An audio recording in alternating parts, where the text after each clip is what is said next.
Ça, c'est Belfast. Ce n'est pas Belfast. Mieux vaut éviter d'appeler un chat dans cette ville. Mieux vaut éviter les noms et les lieux, les dates et les prénoms. Dans cette ville, les noms sont comme des points sur une carte ou des mots creusés dans l'encre. Ils essaient trop de se faire passer pour la vérité. Dans cette ville, la vérité est un cercle vu d'un côté et un carré vu de l'autre. On risque la cécité à force d'en regarder fixement la forme. Même maintenant, 16 ans après la période des troubles, c'est plus sûr de s'éloigner d'un pas et de dire avec conviction « Tout ça m'a l'air exactement pareil ». Les troubles sont terminés maintenant. C'est ce qu'on nous a dit dans les journaux et à la télévision. Ici, nous sommes très portés sur la religion. Nous avons besoin de tout croire par nous-mêmes. On a tous tendance à enfoncer les doigts dans la plaie et à bien fouiller autour. Nous ne l'avons pas cru dans les journaux ni à la télévision. Nous ne l'avons pas cru dans nos os. Après tant d'années assis sur une position, nos épines dorsales s'étaient figées. Il nous faudra des siècles pour les déplier. Les troubles viennent tout juste de commencer. Ça aussi, c'est à peine vrai. Ça dépend des gens à qui on parle, comment ils se tiennent et quel jour en particulier vous avez choisi pour cette conversation. Ceux qui ignorent tout de notre situation peuvent la vérifier sur Wikipédia. Ils y trouveront une vue d'ensemble de 3000 mots. On peut lire des articles plus approfondis en ligne ou dans des revues savantes ou récolter une histoire alternative en bavardant avec les habitants du coin. Rassembler les pièces sera un processus laborieux, comme de reconstituer un seul puzzle avec les morceaux de 2, voire d'une vingtaine. Les troubles, c'est trop peu un mot pour tout cela. C'est un mot pour des inconvénients mineurs, comme un découvert à la banque, des crevaisons lentes, la période mensuelle d'une femme. Ce n'est pas un mot violent. Sûrement nous avons bien gagné un mot violent, quelque chose d'aussi cru et brutal que Purtide. Au lieu de quoi nous avons un mot comme ciseaux, qui s'emploie seulement au pluriel. Les troubles étaient un seul truc monstrueux. Les troubles étaient une quantité de mots individuels saisis ensemble. Parmi d'autres mots similaires, il y a bray et cisaille.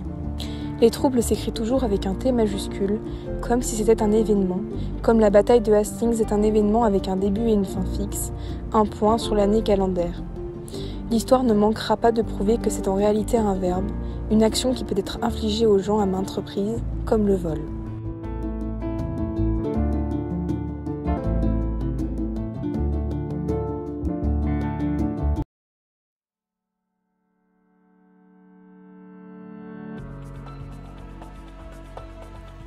Sami Agnew connaît la ville depuis toujours. La carte de ses petites rues et ses rivières est gravée en lui, comme un deuxième jeu d'empreintes digitales. Quand il ouvre la bouche, ce sont les mots acerbes et fibreux de cette ville qui pointent le nez dehors. Il ne supporte pas qu'elle lui rejoue le son de sa propre voix. Sami ne peut pas encaisser cet endroit, pas tout à fait le maudire non plus. Il donnerait n'importe quoi pour s'en décaper. Pour filer prendre un nouveau départ, un endroit plus chaud comme la Floride ou Benidorm. Un endroit qui ressemble moins à un bocal pour poisson rouge. Il a essayé. Dieu seul sait le mal qu'il s'est donné. Mais cet endroit est comme un aimant, qui l'enjôle, l'attire et rembobine son moulinet.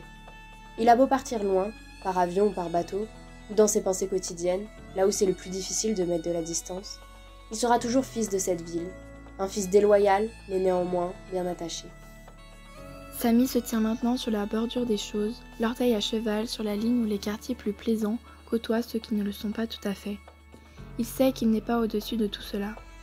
La puanteur de début dans une ruelle ne peut pas se laver avec du savon ou une distance prudente. Il est cet endroit, tout comme ses enfants sont cet endroit. Ce n'est pas forcément une bonne chose à transporter, quoique c'est ainsi une sorte d'espoir balbutiant monte de la ville qui gonfle surtout parmi la jeunesse. Il y a même des individus fiers de relever la tête et de dire « Je suis d'ici et je ne vais pas m'en excuser ». Sami pense que ceux-là sont des imbéciles. Il craint pour ses enfants, son fils en particulier. Il y a une dureté chez ce garçon propre au lieu. La dureté n'est pas la plus mauvaise façon de se comporter dans une ville si marquée par les déceptions. Pourtant Sami sait que la dureté, si on la laisse mijoter, engendre la rage, et la rage est voisine de la cruauté, et c'est cela qu'il voit chaque fois qu'il regarde Mark. Cette ville qui lui salit son fils, tout comme elle l'a détruit lui jadis. Jonathan Murray est né ici, lui aussi, à tout juste 5 minutes de Sami dans la même rue. Bien que la distance entre eux soit continentale. Ce n'est pas seulement l'argent qui empêche un homme de fréquenter l'autre, c'est l'éducation et la réputation, et quelque chose de plus difficile à épingler, une façon entièrement différente de se construire dans la vie.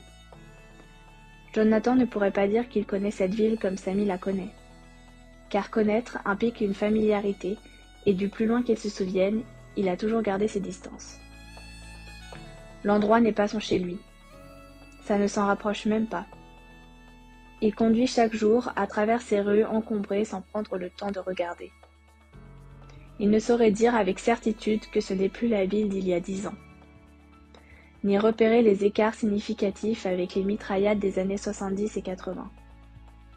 Pour lui, ça pourrait être n'importe quelle ville similaire, de taille moyenne, industrielle, et cuvée par la mer. Cardiff, Liverpool, Glasgow, Hull. Une métropole humide à peu près la même allure que la prochaine. Jonathan n'a pas réellement conscience du lieu où il se trouve ou auquel il appartient. Ce que c'est d'avoir un chez-soi. C'est Belfast, ce n'est pas Belfast, c'est la ville qui ne les laissera partir ni l'un ni l'autre.